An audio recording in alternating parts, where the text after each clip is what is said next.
بیوی کے لیے بھی کچھ احکامات ہیں، بیوی کی بھی کچھ ذمہ داریاں ہیں جو اسے شوہر کے حق میں پوری کرنا ہے۔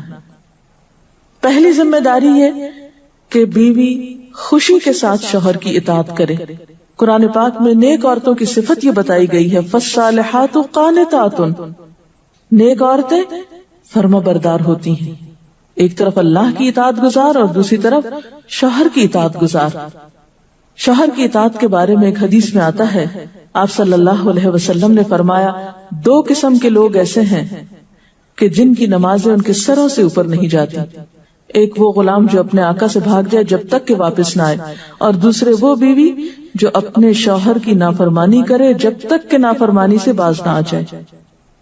یہاں تک حکم ہے کہ بیوی شوہر کے معاملے میں کسی دوسرے کی بات نہ مانے، یعنی شادی کے بعد ایک عورت جب شوہر کے گھر چلی جاتی ہے تو پھر شوہر کا حق سب سے بڑا ہو جاتا ہے۔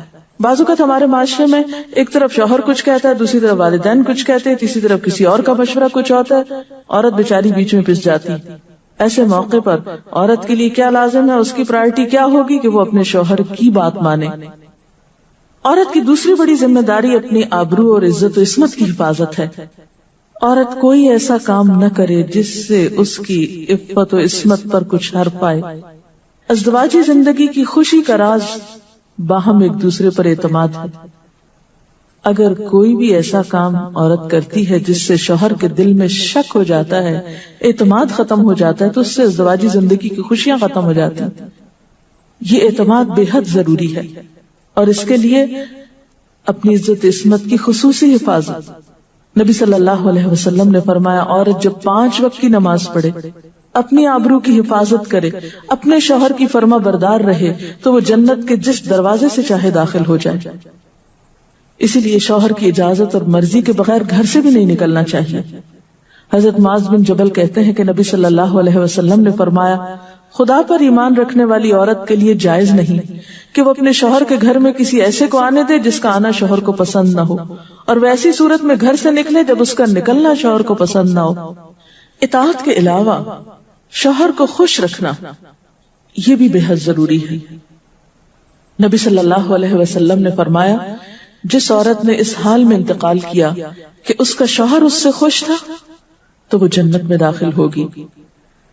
اور عموماً کسی کی خوشی کے لیے انسان اپنے جذبات کی قربانی دیتا ہے، بعض اوقات اپنی سوچ کی قربانی دیتا ہے، بعض اوقات اپنے کسی اور راحت و آرام کی قربانی دیتا ہے۔ تو ایک عورت جب اپنے شوہر کو خوش کرتی ہے تو جواباً اس کے لیے خوشی پلٹتی ہے۔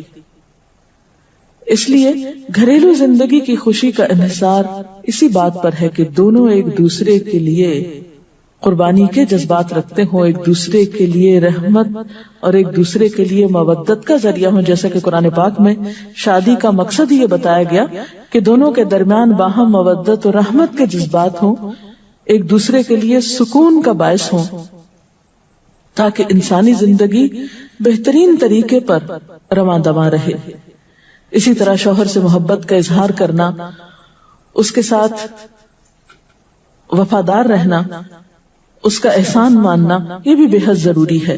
حضرت اسماء کہتی ہیں کہ ایک بار نبی صلی اللہ علیہ وسلم میرے پاس سے گزرے، میں اپنی سہیلیوں کے ساتھ تھی، آپ نے ہمیں سلام کیا اور ارشاد فرمایا، تم پر جن کا احسان ہے ان کی ناشکری سے بچو۔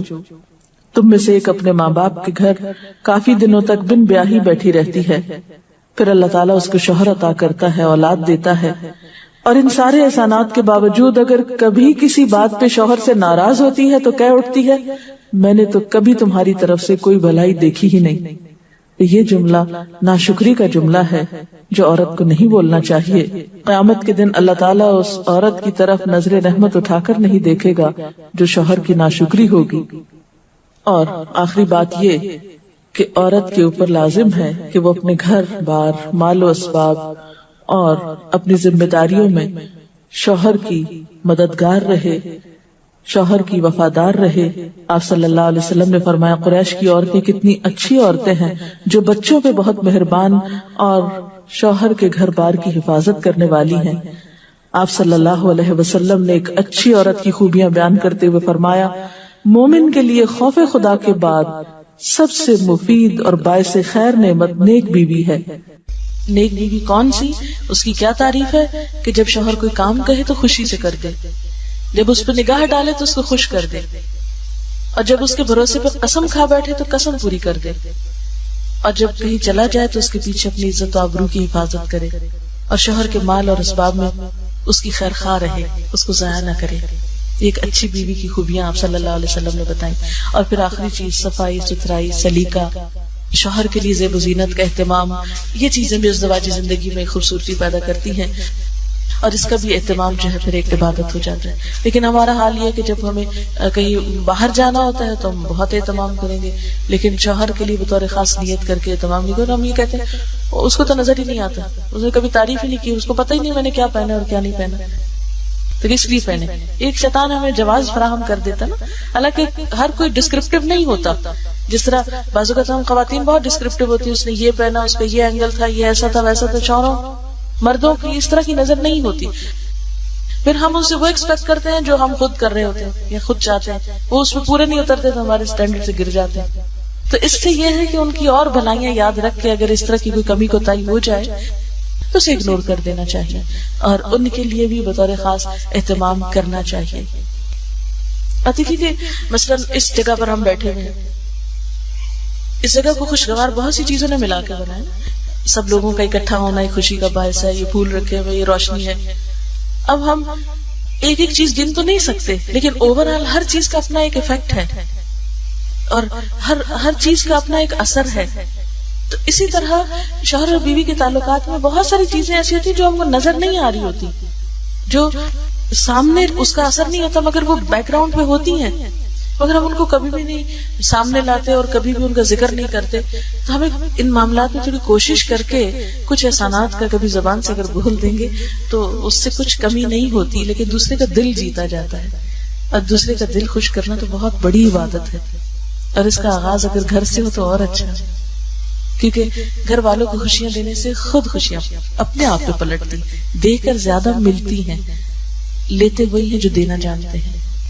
تو اللہ تعالیٰ ہمیں عمل کی توفیق عطا فرمائے۔